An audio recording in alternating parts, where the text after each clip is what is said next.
It's no secret that the oceans are filled with riches. Since the first ocean-faring adventurers took to the waters centuries ago, misfortunes have befallen unsuspecting sailors and their precious cargo. From perfect storms to pirates, there's no way to know how much of Earth's riches are somewhere lying on a seabed just waiting to be discovered. With all those millions sitting just beyond the water's edge, it's no wonder ocean salvage has captured imaginations across the globe. But just what is still out there to claim? And how likely is it to be recovered? Here are 3 of the most expensive shipwrecks in history. But first, make sure to subscribe to the channel for more similar content. Let's dive in. 1. The San Jose, $17 billion. Launched in 1698, the San Jose was one of 2 twin ships built to join the Spanish treasure fleet. With 3 masts and 64 guns, the galleon departed for its final voyage as the flagship of a flotilla of 3 Spanish warships, a hulk, and 14 merchant ships. As hurricane season was approaching, General José Fernández de Santillán was eager to set sail. Despite knowing that the British had a heavy presence in the area, the fleet set sail destined for Cartagena, Colombia on 28 May 1708, hoping to slip through the passage unnoticed. Unfortunately for General José and the rest of his fleet, they were intercepted by the British on 8 June 1708, where an intense battle ensued. During the fight, one of the powder magazines on the San Jose ignited and detonated, destroying the ship. Along with most of her crew of 600 people, the San Jose sank to the depths with a hold filled with gold, silver, jewelry, and emeralds.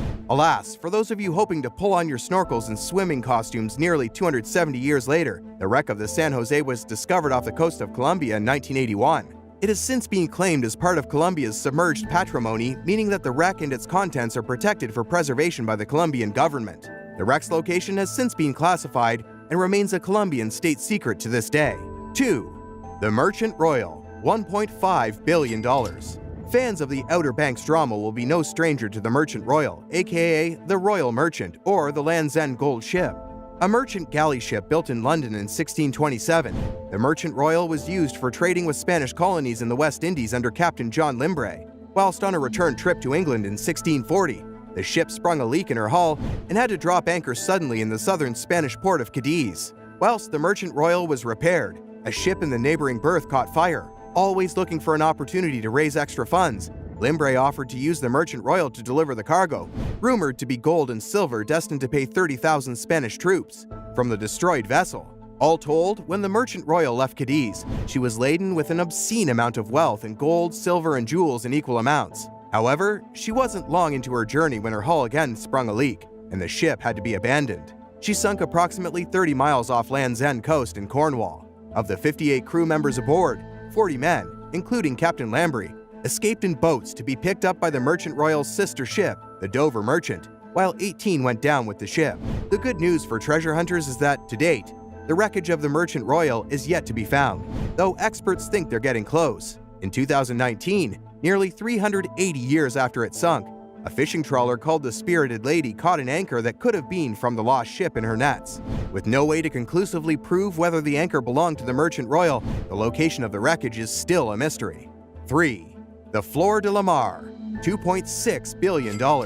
When the Flor de Lamar was built in 1502, she was designed to be one of the finest ships in the Portuguese fleet. Weighing 400 tons and 118 feet long, the Flor de Lamar had a lengthy and fruitful career as the flagship in the Indian Ocean, and took part in a number of campaigns over her 9-year career.